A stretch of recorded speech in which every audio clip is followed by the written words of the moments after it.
for watching. Don't forget to like, comment, share and subscribe to Mufti Tariq Masood, famous scholar. ہمیں یاد ہے ہم بچپن میں جب بنوری ٹاؤن جایا کرتے تھے ایسا لگتا تھا ایک نور برس رہا ہے آسمان. ہم تو یونیورسٹی کالج کے ماحول میں رہنے والے. ارے ہم اسکول سے نکلتے تھے, گھر سے نکلتے تھے, بیگ لٹکا کے اسکول جاتے تھے. ایک نمبر کے شرارتی, اللہ معاف فرمائے. اسکول پہنچتے پہنچتے اڑنگیاں دینا ایک دوسرے کو. اسکول بھی ہمارا قریب نہیں تھا. اب تو بچے گھر سے نکلے, وین میں بیٹھے, مائیں لپائی پتائی کر کے ان کو ڈسٹمپر سے وہ ہر طرح سے تیار کر کے دھکا دیا گاڑی میں, وہاں اسکول میں اترے, وہاں ان کو ٹیچر نے ریسیو کیا بڑی تمیز کے ساتھ, آئیے بیٹھیے تشریف رکھیے, بڑی عزت ان کی, باپ سمجھ کے ان کو گھر میں پالا جا رہا ہوتا ہے. پھر وہاں ڈانٹنا نہیں ہے, مارنا تو سوال ہی, ڈانٹنا بھی نہیں ہے. بچے کی رسپیکٹ مجروح ہوتی ہے, اس سے سیلف رسپیکٹ پہ اثر پڑتا ہے. ایکچولی بچے کی مینٹل گروتھ نہیں ہو پاتی. ایک نمبر کا فرعون متکبر بنتا ہے وہ. کبھی کبھار چلتے پھرتے ویسے ہی ہلکا پھلکا بچے کو ایک آدھ چماٹ, زیادہ نہیں, زور سے نہیں, کبھی کبھار. زیادہ کرو گے تو بد اخلاقی ہے یہ. وہ پوچھے کیوں مارا, کہہ رہے یہ بتانے کے لیے کہ میں باپ ہوں. ایسا نہ ہو تھوڑے دنوں میں وہ اپنے آپ کو باپ سمجھنے لگتا ہے. یہ ہو رہا ہے. کل میں جی ٹی وی پہ انٹرویو دے رہا تھا تو کسی لبرل نے یہ کہا کہ آج کل ماں باپ بچوں کے حقوق ادا نہیں, کھلا نہیں رہے ان کو, ان پہ خرچ نہیں کر رہے. یہ پتہ نہیں کون سی دنیا میں رہتے ہیں. لاکھوں میں ایک والدین ایسے ہوتے ہیں جو بچوں پہ خرچ نہیں کرتے.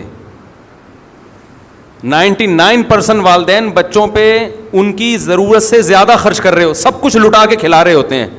یہ پتہ نہیں کون سی دنیا میں یہ لبرل لوگ رہتے ہیں. پھینکنے کے لیے بیٹھے ہوئے ٹی وی میں, پھینکتے رہو بس بیٹھ کے. اپنے معاشرے کو بس نیگیٹو کر کے دکھاؤ کہ ہم گندے ہیں. او بھائی ہمارے یہاں اولاد پہ باپ اتنا خرچ کرتا ہے کہ آپ کی گورا تو ایک کمبخت ایک دھیلا خرچ نہیں کرتا اپنے اولاد پہ. وہ بچوں کے بڑے حقوق ہیں وہاں پہ. اور ہمارے یہاں باپ آدھا ہو جاتا ہے, بال گر جاتے ہیں اس کے سر کے. بچوں کے اسکول کی فیسیں, بچوں کو جو کہے گا کمبخت وہ کھلائے گا اس کو. جیم سے کھانی ہے ڈبل روٹی, جیم بھی رکھا ہوگا فریج میں. انڈا کھانا ہے, انڈا بھی پڑا ہوگا. آج کا بچہ, باپ میں یہ مجال نہیں ہے کہ بچے کو انڈا کھانا ہے اور باپ کہ نہیں تو جیم سے روٹی کھائے گا.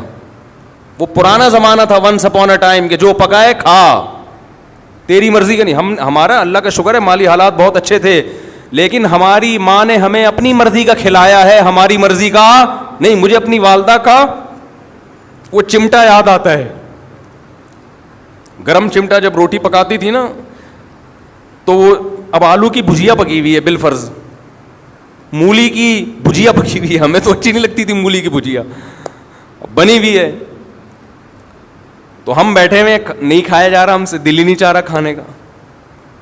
وہ انڈے والا برگر منگوا دو. ٹھیک ہے.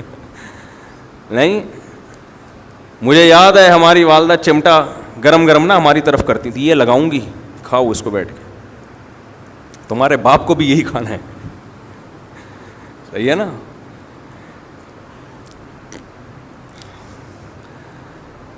تو خیر کیا بات چل رہی تھی, کدھر چلا گیا. تو بات کیا کر رہا تھا میں, وہ سارا دماغ ہی کہیں اور چلا گیا یار. وہ بچوں کو بٹھاتے ہیں اسکول میں, آپ دیکھو نا ایسی لپائی پتائی ہو رہی ہے ان کی. پھر کمبختوں کو پڑھا کیا رہے ہیں, پڑھا تو ڈھنگ, ان کو سیب دیا ہوا ہے اس میں یلو کلر کرو. یہ ایجوکیشن جس کے ہم 6-6 ہزار روپے اسکولوں میں سیب میں رنگ بھرنے کے لیے, فضول قسم کی ٹائم ویسٹنگ. 2-4 انگلش میں نظمیں سکھا دیتے ہیں تو ماں باپ کو چونکہ وہ بھی نہیں آتی تو ماں باپ سمجھتے ہیں بچہ فل ایجوکیٹڈ, ماشاء اللہ بہت ہائی لیول کی تعلیم حاصل کر رہا ہے. Twinkle twinkle little star how I wonder what you are, وہ پتہ نہیں کیا نظم تھی. کیونکہ ماں باپ کو یہ بھی نہیں آتی تو وہ سمجھتے ہیں بچہ بہت گرو کر رہا ہے ماشاء اللہ. یوں قتل سے بچوں کے ہوتا نہ وہ بدنام. فرعون کے بارے میں اکبر الہ آبادی نے یہ شعر کہا تھا. فرعون نے بڑا جرم کیا, بدنام ہو گیا کہ بنی اسرائیل کے بچوں کو قتل کرنا شروع کر دیا اس نے, بدنام ہو گیا قیامت تک کے لیے. ارے تو نے نسل تباہ کرنی تھی, اسکول کھول دیتا, اسکول کھول دیتا یار. بنی اسرائیل کے بچے اس میں جاتے, تعریف بھی کرتے کہ فری پہ تعلیم, فرعون نے ہمارے لیے فری ایجوکیشن کا انتظام کیا ہے. اس کے بعد ان کو کلر کے ڈبے پکڑا دیتا, یلو کلر,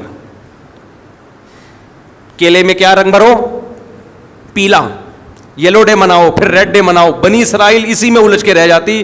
وہ یہ بھول جاتے کہ ہم پیغمبر کی اولادیں ہیں, اللہ نے ہمیں دنیا پہ حکومت کرنے کے لیے پیدا کیا ہے, دنیا کی باغ ڈور, دنیا کی تقدیریں, دنیا کی نبض ہمارے ہاتھ میں ہونی چاہیے, اور یہ فرعون ہم پہ مسلط ہے. یہ سب بھول جاتے, وہ کماؤ پوت بنتے. پھر جناب وہ BCom کرنے کے بعد, MA ماسٹر کرنے کے بعد وہ نکلتے اور فرعون کی کسی کمپنی میں جاب کر رہے ہوتے اور 1.5 لاکھ روپے تنخواہ لے کے گھر آ رہے ہوتے. کہتے ہیں یہ ہوتا ہے ایبلٹی, قابلیت. اٹ از کالڈ قابلیت. انگلش میں کہتے ہیں تو اور لوگ سمجھتے پڑھے لکھے ہو گئے. اس لیے اکبر الہ آبادی نے اس وقت کے اسکولوں کو دیکھ کے کہہ دیا تھا کہ یوں قتل سے بچوں کے ہوتا نہ وہ بدنام, افسوس کے فرعون کو کالج کی نہ سوجی. کالج بنا لیتا, اسکول بنا لیتا, سانپ بھی مر جاتا اور لاٹھی بھی نہ ٹوٹتی. خیر وہ بچہ پھر شام کو گھر آتا ہے, ماں تو ماں ہوتی ہے, وہ انتظار میں بیٹھی ہوئی ہوتی ہے, اس کی مرضی کا اس کو کھلایا جائے گا. خیر وہ ابھی جو کچھ ہو رہا ہے اس پہ وہ پھر موضوع سے ہٹ جائے گی بات. ہم جب اسکول جایا کرتے تھے تو اڑنگیاں دیتے ہوئے, یہ پروٹوکول ہمیں نہیں ملتا تھا. والدہ صبح ناشتہ بنا کے دیتی تھیں اپنی مرضی کا, ہماری مرضی کا نہیں, کھاؤ. اور پراٹھے ہوتے تھے, وہ ڈبل روٹیاں نہیں ہوتی تھیں, اکثر پراٹھے. کہ بھائی پراٹھا کھا کے جاؤ گے تو پراٹھے کی طرح چلو گے. پھر ہم چلتے بھی کس طرح تھے, لگتا تھا پراٹھا کھا کے نکلا ہے گھر سے. یہ پراٹھے کی طاقت ہی الگ ہے, بچوں کے لیے تو بہت ضروری ہے. اسکول ہمارا بہت دور تھا گھر سے, اور اتنا موٹا بیگ کمر پہ لٹکا کے بہت دور پیدل چلتے, سارے محلے کے لڑکے اکٹھے جا رہے ہوتے تھے. پھر راستے میں شرارتیں الگ ہوتی تھیں. چلتے ہوئے کہ شوز پہ آپ تھوڑا سا پاؤں رکھیں, وہ شوز کیا ہو جاتا ہے, اتر جاتا. کس نے اتارا, اس نے اتارا ہے, پڈا. اڑنگیاں دے رہے ہیں, اس میں لیٹ ہو جاتے تھے. ظاہر ہے جب آپ اس اسٹائل میں اسکول جائیں گے تو آپ لیٹ ہو جائیں گے. تو پی ٹی ماسٹر کھڑے ہوتے تھے ڈنڈا لے کے, چلو بھائی ہاتھ. پھر 2-4 ڈنڈے کھائے. کبھی اس استاذ کے خلاف دل میں بدگمانی نہیں ہوئی, بھائی استاذ ہے, بڑا ہے, اس کا حق ہے. وہ یہ تھوڑی کہ جانوروں کی طرح پیٹ رہا ہے, 2-4 ڈنڈے تو حق بنتا ہے نا. ہمیں یاد ہے ایک ادھر کھایا, ایک ادھر آیا, ایک ادھر آیا, 4 کھائے. چل بھائی, ہم نے کہا کوئی بات نہیں, راستے میں جو دنگا مستی ہوئی ہے اس میں 4 ڈنڈے چلتے ہیں, ٹھیک ہے نا. تو اب بچوں کا کانفیڈینس ہی ختم ہو گیا, نفسیاتی مریض بن رہے ہیں یہ بچے. ان کو باپ بنایا ہوا گھر میں. میرے پاس فیملیز آتی ہیں, باپ اپنے بیٹے کو لے کر آتا ہے, عمر سے پتہ چلتا ہے کہ یہ باپ ہے, ورنہ حرکتوں سے لگ رہا ہوتا ہے کہ باپ کون ہے ان میں. باپ آہستہ آواز سے بات کر رہا ہوتا ہے کہ میرے بچہ کا میٹر نہ گھوم جائے, اور بیٹا اچھل اچھل کے چیخ رہا ہوتا ہے باپ کے سامنے.